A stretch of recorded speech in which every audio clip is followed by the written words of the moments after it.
Hæ, Guðrún Bergmann hér, velkomin í þáttinn til mín. Eins og vanalega þá byrð ég þig að smetla á like og subscribe ef þið líst á það sem að þú ert að hlusta á, bara til þess að hjálpa mér að deila þáttunum sem víðast.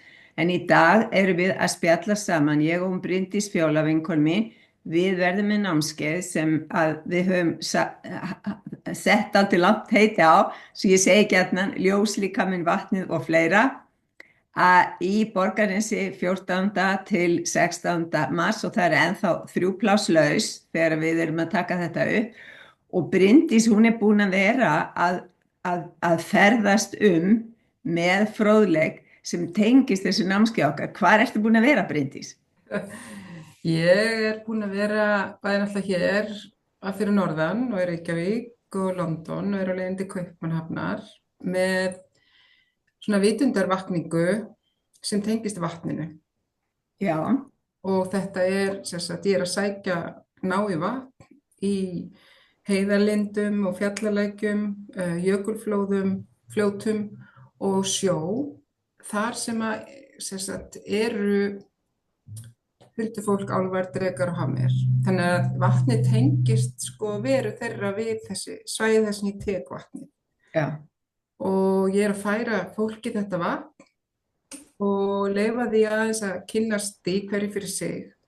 Og þetta pínu svona leiti og þér muni finna upplifun, að því fólki fær vatnið hvert í sínu glasi ómerkt og það má prófa að skynja og sjá hvort að næra að fara með vatninu heim þar sem að upprunnið þess var og hvar það var tekið. Og það bara ofsalega gaman að því að fólk nánast í 100% tilfella næra að fara með vatninu heim og skynja bara á eigin huga hvort það var kyrrt, hversu hátt í fjallinu það var tekið, hvernig umhverfið hvernig lífríkið og hvort að vatnið að renna hægt eða hratt. Þetta er bara stórkostlegt. Já, það bara svona, fólki verður svo hissa, bara ég get þetta. Já. Og vatnið alltaf fær hlustum. Já, en þetta eitt partur af þessari vitundavakningu, það að segja að við föttum að við skiljum þetta. Já, og það nefnilega svo gaman að þetta nú aðalega konur sem hafa komið til mín á námskeið. Já. Að sumar hafa komið bara með vinkonu sinni og hafa kannski... Já, og hafa sumar bara aldrei farið í hugleiðslu áður og ekkert inn á þessari línu eða þvældust með til þess að prófa og oftar en ekki þá þær bara með bestu útkomuna, eða svona sýnilegustu, að því svo fáum við mála með vatninu. Já. Við erum búin að fara aðeins með því í smá hugleiðslu hverju fyrir sig, að þá fáum við pensil og vatnsliti og þá setjum við okkur til hliðar og leyfum vatninu að velja liti og hvaða vatni vill setja blað með þér eða fyrir þig. Og þá kemur náttúrulega bara annar töfraheimur í ljós. Þannig að þetta svo magnað. Við finnst þetta alveg aðeinslegt. Þetta rosalega spennandi og þetta náttúrulega einn þáttur af því sem við ætlum að vera með þessa helgi sem við erum í Borgarnesi. Já. Og það merkilegt að við erum að tala hafmeyjar og dreka sem náttúrulega svolítið nýtt fyrir fólki og bara, nú það alveg búin að tapa sér eða eitthvað. En ég var að lesa post frá konu sem mjög, núna á Facebook sem ég að fylgjast með, hún býr í Suður-Afríku. Já. Og hún hún átti hollenska foreldra eða af og ömmu sem voru í búastríðinu, þannig hún afkomandi hollendinga sem fluttu þarna suður eftir á sínum tíma. Og hún uppgötaði að hún væri svona næm á ákveðnum tímapunkti og það sem hún var að skrifa núna bara fyrir 1 eða 2 dögum síðan var að hún hefði farið niður að sjó þar sem hún hefði verið að vinna með hafmeyjunum. Það eru fleiri en við sem erum að tengja inn á þessa orku allstaðar í heiminum núna og á svona mismunandi stöðum og það náttúrulega svo mikið að opnast fyrir allt núna. Þannig að ég held að síðasta námskeiðshelgi hjá okkur í Borgarnesi var töfrandi. Ég einhvern veginn hef tilfinningun að þessi eftir að vera enn meira töfrandi út af því hvað orkan hefur breyst bara frá október og þangað til núna. Þetta bara... Já, mjög gaman að vera uppi á þessum tíma þar sem þetta að breytast svona mikið Af því að ég sem sko sjáandi og miðill í 25 ár að það bara svo miklu meira á hlaðborðinu sem sýnilegt og svona næstu áþreifanlegt sem í boði í dag heldur var bara fyrir 10 árum sko. Já. Eða fyrir 5 árum, þess vegna. En þú ert ekki bara búin að vera að fjalla vatnið þegar þú hefur verið þessum ferðalögum. Þú varst með fyrirlestur í sendiráðinu í London þar sem voruð að fjalla í rauninni þjóðtrúna okkar. Já, við vorum, ég og Inga-Lísa Middleton, okkur var búið að vera með menningarviðburð í íslenska sendiráðinu í London. Já.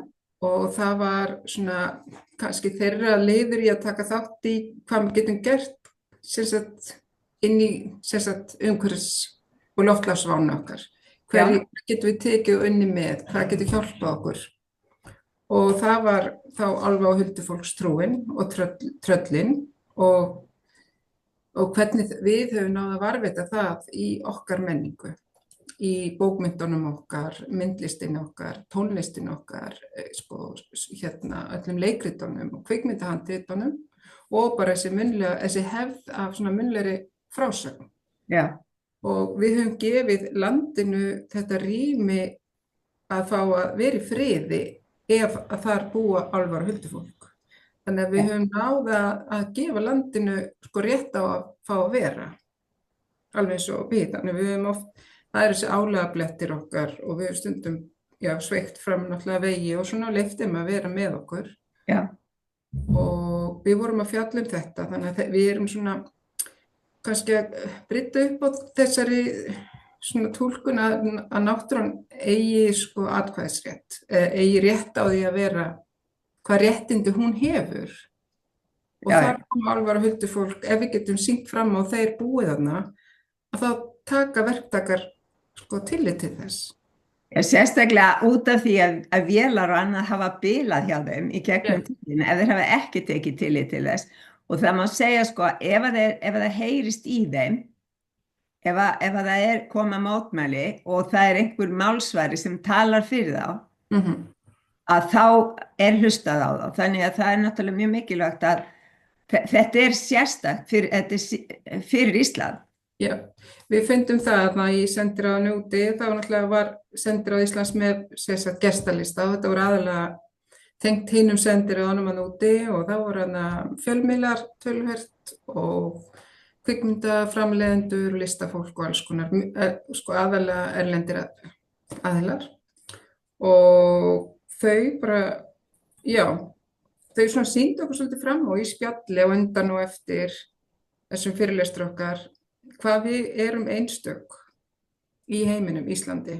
Ja. Við erum eina þjóðin sem á ennþá allt sitt, bæði landi sitt, miðin sín, bókmyndir sínar, tungumáli sitt, sem hægt að vitna í og kenna og láta halda áfram.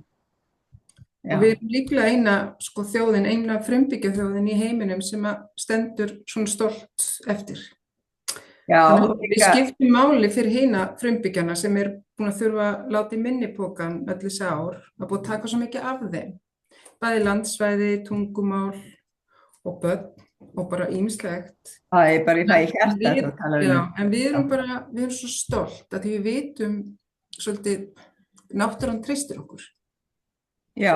Og við þurfum að standa vörð gagnvart henni og við höfum fengið að bara vera með þetta. Já, það náttúrulega líka eitt sem merkilegt að við rákum engan af landsvæði þegar við komum hingað, nema kannski hugsalega papana, en ég held samt að þeir hafa fengið að lifa í sátt og samlyndi við fólk að mestu leyti, Við vorum ekki að taka land af einhverjum. Nei. Eins og bara til dæmis innflytjendur frá Evrópu gerðu í Ameríku. Já. Þetta bara mjög víða og bara þeir sem komu úr hinu sendiráðunum, finnska, sænska, norska, færiska. Og þau eru bara mjög heilluð af því hvað við höfum náð að standa okkur vel og bara, og nú erum við eiginlega bara einstök í heiminum. Með Færeyingum reyndar, þeir hafa í sitt tungumál og það þetta harbíli norður frá sem hefur gert það að verkum að við höfum verið svona öðruvísi og... Já, en við höfum samhliða kristninni höfum við alltaf fengið að tala um þetta og eiga þetta, trúna á náttúruvættina. Já, Við þurftum ekki að þegja yfir því. Það mátti vera með. já, Og prestarnir tóku þetta með inn í sitt, sem sagt, kristni voru að segja að huldufólki væri að fara til kirkju og svona reynda að leita að því að fólki vildi ekkert týna sambandi við huldufólkið. nei, Það var svona sagt að það færi örugglega til kirkju líka og þú veist, það mátti bara vera með. já, já, Þannig að, já, þetta er bara mjög sko fróðlegt þegar maður fer svona út fyrir landsteinana og fær að vita hvað við höfum mikið og sterkt hlutverk, forystu hlutverk gagnvart bara mörgum í heiminum að, já, verja landið okkar, eða ekki okkar, bara öll lönd, já, já. En öll þessi grænu svæði sem eru eftir, já, að þau fá réttindin sín til þess að vera. já. Það er svo gott að fá að heyra sjónarhorn annara. Mjög. Af því að við erum bara hér heima að vinna með þetta og þetta er eitt af því sem við erum að vinna með á þessu helgarnámskeið okkar að hjálpa konum, af því við erum bara að vinna með konur núna, Já. Til að tengja sig betur við þessar vættir í umhverfi okkar sem eru þarna. Já, já. Og já, það er svo dásalegt. Þannig að en mér finnst bara svo merkilegt að þeir skuli hafa tekið svona jákvætt í þetta í sendiráðinu og að þetta sé viðurkenning sem sagt annara þjóða. En ertu líka að kynna álfa sem sagt trúna eða álfasögurnar okkar þú verður í Kaupmannahöfn? Já.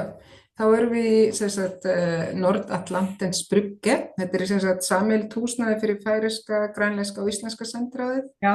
Þar verðum við með bara svipaðan fyrirlestur og við vorum með út í London. Já. Með þar á ensku 27. mars og svo verðum við í Jónshúsi með sama fyrirlestur á íslensku. Já. Og þar erum við sem sagt að sjá bara rýna þessi sem sagt bókmenntirnar okkar og listin okkar og hvar þetta hefur birst og hvernig við höfum náð að fanga þetta, hvernig við höfum rætt þetta og hvernig við ætlum að sýna þetta og fræða næstu kynslóð. Og þar svona kemur svolítið vatnið, sem sagt ég verð með vitundavakningu Vitjavatnsins í Jónshúsi. Já. Verð með 3 vinnustofur, bæði fyrir fullorðna og börn. Þannig ég tek íslenska vatnið með mér út og leyfi þeim að skapa með sínum sko innri kraft. Já. Þannig að Íslendingarnir koma og fá að skapa úr íslensku vatni og tengja sig í hugleiðslu við sína heimahaga. Er þetta þá auglýst inn á vefsíðu sendiráðsins í Kaupmannahöfn eða? Nei, þetta er ekki á vegum sendiráðsins. Þetta er sem sagt sendiráðin eiga engan svona sal til þess að halda svona, þannig að þau nota kaffistofuna sem er Nordatlantis brugge. Þetta er svona rými sem er að selja vörur frá þessum löndum. Já.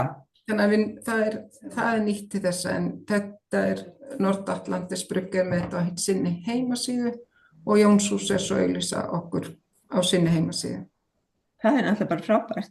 Já, og það taka allir mjög þakkláttir að þau öll að fá okkur, þetta er náttúrulega ekki styrt af, við erum bara þessu í svona, við skulum gera þetta. Já, það er gamli íslenski krafturinn, já. Taka mjög vel á móti okkur og það er bara mikill áhugi, bara eins og í London, það komust færri að en vildu og var biðlista á því að komast að en það bara húsið tók ekki meir. Þannig að þú veist, fólk finnst þetta mjög áhugavert. Já, mér stæðislegt. En þú stendur líka fyrir ráðstefnu. Já. Hann er langur verkefnalisti hjá þér. Já, en hún er nú bara alveg að bresta á, finnst mér. Ég er búin að vera ára að undirbúa. Já. Hún er í lok maí, í Hofi á Akureyri. Og hvað ætlaði að fjalla þar? Þetta er bara frá ýmsum, þetta er svona svipa ráðstefnan sem ég hélt í fyrra. Í Hofi líka, þá var hann á íslensku, nú fer ég yfir í að vera með alþjóðlega ráðstefnu og ég er með fyrirlesara frá 5 löndum, sem Kenía, Mongólíu, Tékklandi, Bandaríkjunum, Englandi og þau eru öll sem er að koma, eru fræðimenn sem hafa haft mikinn áhuga á að sjá bara hvernig þessi trú okkar á náttúruvætti, huldufólk, álfa og tröll, hvernig það hefur birst í rannsóknum og hvernig þetta nýta það til þess að víkka út svona umhverfisverndar þáttinn. Já. Hvernig þetta nýst bara heiminum, að vitandi það að það býr einhver þarna í hinni víddinni. Já. Þannig að þau eru að koma og fjalla þetta út frá sínum rannsóknum og þetta verður allt á ensku. Þannig að þetta eru bæði listamenn, og fræðimenn úr háskólunum sem eru að kenna í háskólum hér þar í heiminum. Já. Þannig að þetta er eins og, þetta eru svona, þetta eru svona heimsbyggingar í umhverfis siðfræði og mjög spennandi, mjög spennandi. Hvar er verið að selja miða á þetta? Það eru á tix.is og mag.is, mag menningarhúsi í Hofi sér alveg miðasöluna. Já. Og núna í ár leigði ég stóra salinn, fyrir að voru við minni sal, núna fór ég að leigja stóra salinn og ákvað að leigja verða að kaupa miða, streymismiða. Já. Þannig að fólk getur verið með alls staðar í heiminum og tekið þátt í umræðum með að skrifa okkur skilaboð, að því svo verður vinnustofa daginn eftir upp í Háskólanum á Akureyri, þar sem við hittumst og förum yfir það sem var rætt daginn áður og svona setti saman vinnuhópar. Dásamlega. Já. Þannig að verða til svona framtíðarverkefni svolítið út úr þessu. Já, það er bara, þannig að þetta getur undir upp á sig svolítið til lengri tíma. Já, klárlega. Þetta er mjög spennandi og þetta er líka svo spennandi að þetta skuli geta verið nýr vinkill á landkynningu. Já, bara landkynningu og bara það að við skiljum og landið treystir okkur og við tökum þessu alvarlega. Já, og ég veit að þegar ég hef verið með erlenda hópa hér á Íslandi, að þá skal ég segja þér, þá svo gjarnan sagt, býtu, hvar eru álfarnir? Hvenær þarf álfarna? Hvar eru þeir? Fólk kemur með þessa, hvað ég kalla, með þessa hugmynd til landsins. Já. Þetta er ekki eitthvað bara sem gerist, þú veist, þegar það er komið til landsins að því að við segjum því það. Nei, alls ekki. Það er þegar, þetta er svona orðið, þetta er pínlít að verða eins og hvar er lundin? Já. Og af því að við höfum alist upp við þetta, þá höfum við ekki lagt kannski sama mat á þetta og þeir sem ekki hafa alist upp við svona. Nei. Að ég til dæmis, það var ekki fyrir ég fór í ferðaþjónustu, að ég fattaði að lundi væri eitthvað sérstakur, áður var hann bara lundi, þú veist, það var í Vestmannaeyjum og Breiðafirði og eitthvað og bara lundi. Já. En fyrir fólki sem ekki hefur lunda í sínu landi, þá er það jafn mikilvægt og fyrir okkur að fara í önnur lönd og sjá fíl eða eitthvað, skilur. Já, en þetta er líka svona eins og ég kynntist einni á sendiráðsfyrirlestrinum í London, sem kom frá Finnlandi og skáld og gefa út alveg sletta af ljóðabókum og svona. Og hún, það bara gerðist ýmislegt í þessum viðburði. Fólk varð bara hrært yfir þessari svona opnun á hjartastöðinni sem varð á þessum viðburði. Fólk var bara svona, já, þú meinar að þetta horfa á náttúruna svona. Og hún var að segja bara, hún var alin upp í Finnlandi með svona pappa og mamma og pappa eiga ennþá húsið það sem hún var alin upp í. Og þar er svona góður stór garður og aðgangur, eða svona leið inn í skóg beint úr garðinum.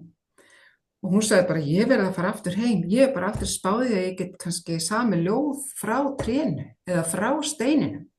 Og vá, hann hlakkaði svo til að fara að skapa beint frá náttúrunni. Og vita hvaðan ljóði kom, frá hvaða tré eða frá hvaða steini. Þannig að persónur gera ljóðið út frá við hvaða náttúruelement þú sast þegar þú varst að skapa.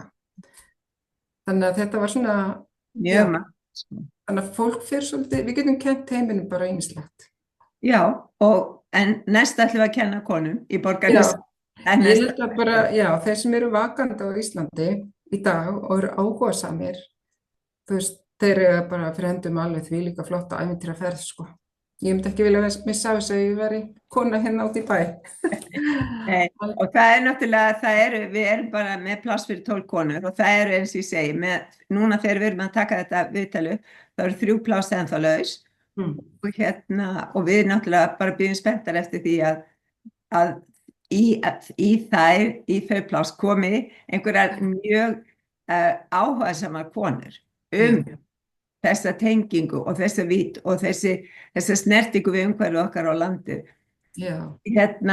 Ef þið viljið skrá okkur á námskeiði þá hægt að fara inn á vefsíðuna guðrúnbergmann.is, smetla á hlekk þar sem heitir námskeið og þá komið inn á síðu þess að þið getið séð allt ljóslíkamann, vitundavakninguna, vatnið og annað þess aftar og við tökum spenntar á móti ykkur í Borgarnesi 14. mars. Já, í þessu yndislega húsi. Við erum bara með eitt hús út af fyrir okkur og þetta bara svo yndislega orka í þessu húsi, þannig að hlakka til. Það svona pínlítið eins og að vera í kastala. Já, og svo ég meina bara álfar í garðinum og hafmeir í sjónum og þetta bara allt þarna við hendina og huldukonan út á klettinum fyrir framan húsið, þetta bara getur ekki betra. Þannig að ég segi bara takk fyrir spjallið Bryndís og námstefnuna og það allt saman. Takk fyrir að hlusta og ég sendi kærleiksljós. Já, ég líka. Sjáumst. Sjáumst.